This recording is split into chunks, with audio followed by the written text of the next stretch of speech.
Supreme court is the custodian of constitution, supreme court is the guardian of constitution.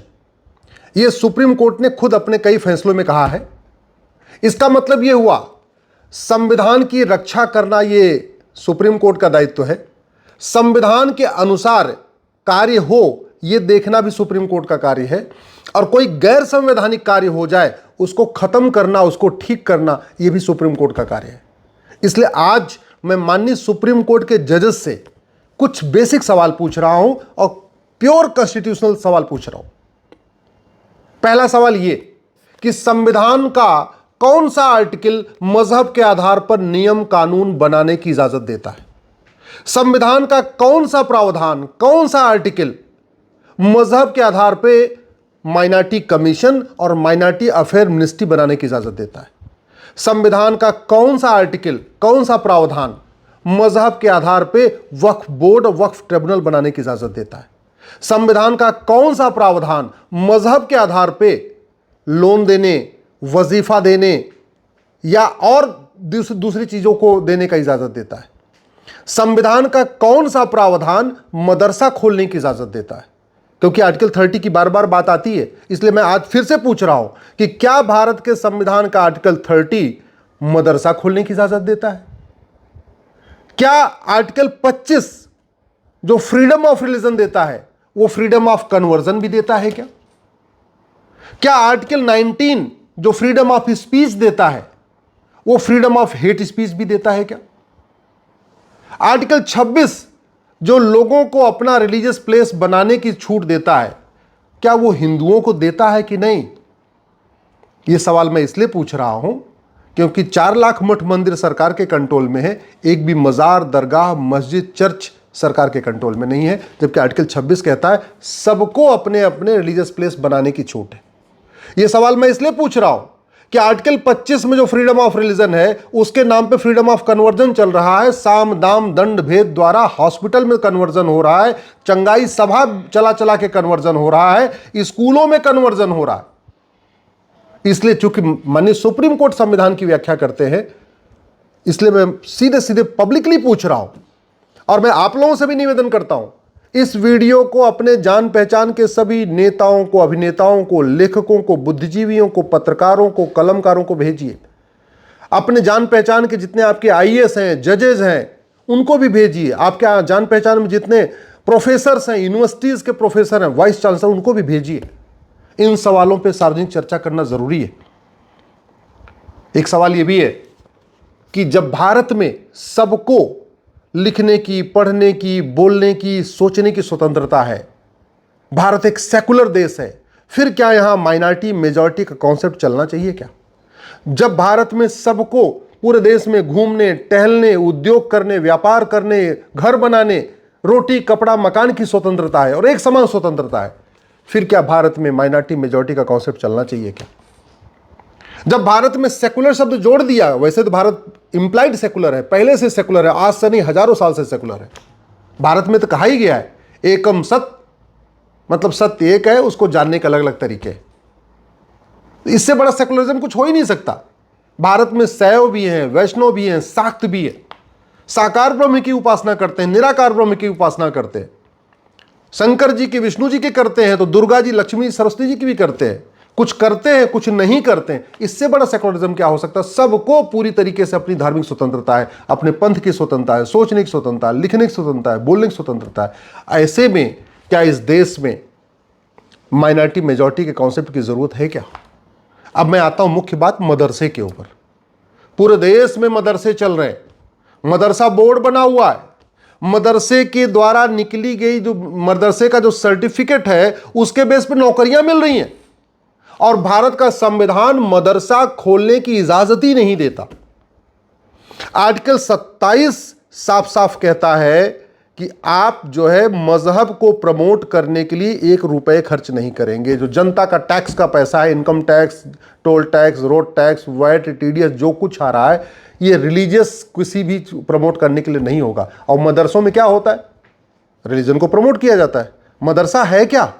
दीनी तालीम, जहां मदरसा उसको कहते हैं जहां दीनी तालीम दी जाती है। और आर्टिकल 27 कहता है नहीं, दीनी तालीम के लिए 1 रुपए नहीं खर्च करना। आर्टिकल 28 क्या कहता है कि किसी भी एजुकेशन इंस्टीट्यूशन में कोई रिलीजियस की चीजें पढ़ानी नहीं है। और मदरसा क्या है, वहां तो केवल रिलीजियस एजुकेशन होती है, वहां physics chemistry math zoology botany थोड़ी पढ़ाया जाता है, वहां मेनली केवल और केवल दीनी तालीम का सेंटर है वो तो।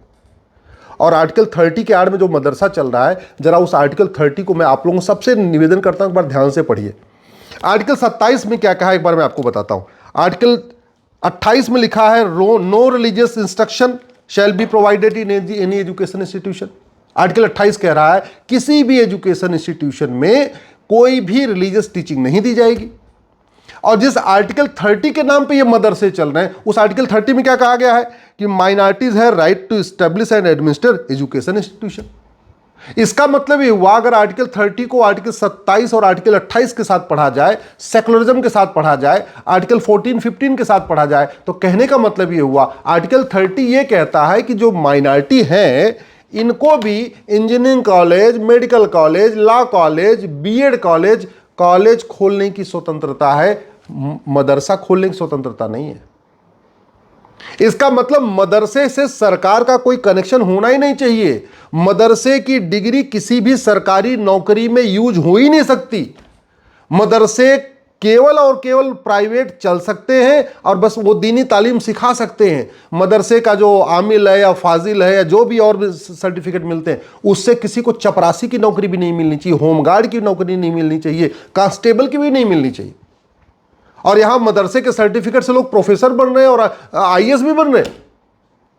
यह भारत के संविधान में क्या हुआ है कि सुप्रीम कोर्ट ने लगातार एक के बाद एक गलत फैसले दिए।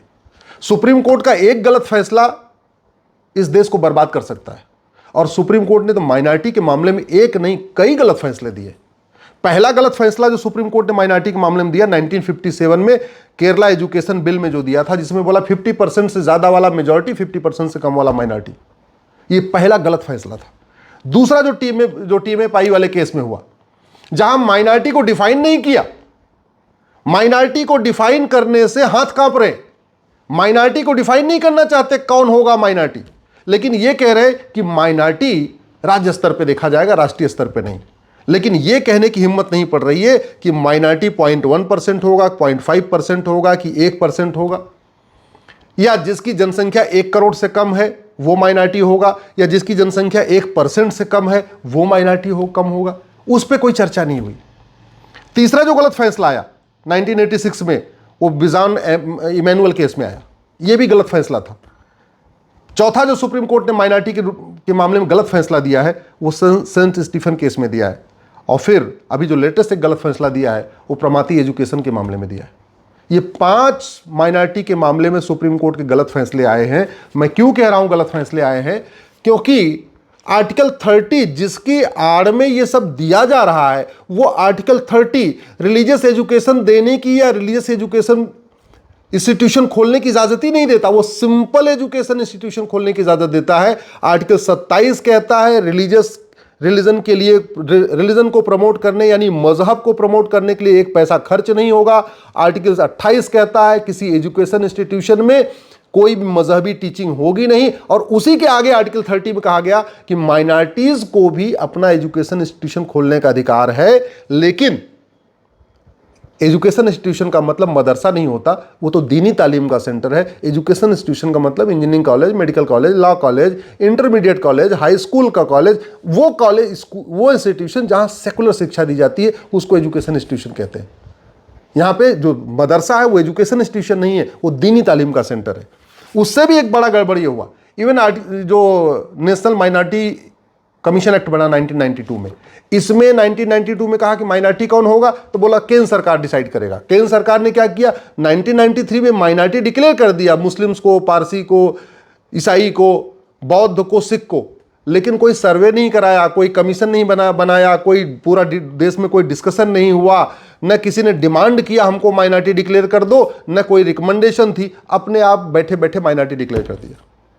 2004 में जो माइनॉरिटी एजुकेशन एक्ट बना, उसमें तो माइनॉरिटी डिफाइन करने के बाद कोई नोटिफिकेशन नहीं आया। जो पुराना वाला 1993 वाला नोटिफिकेशन था वही चल रहा है, वही कंटिन्यू। माइनॉरिटी के नाम पे सब खेल हो रहा है। माइनॉरिटी अफेयर मिनिस्ट्री बन गई है, माइनॉरिटी मदरसे चल रहे हैं, माइनॉरिटी के नाम पे मदरसे खुल रहे हैं, सब कुछ चल रहा है। लेकिन माइनॉरिटी कौन है आज तक डिफाइन नहीं किया गया।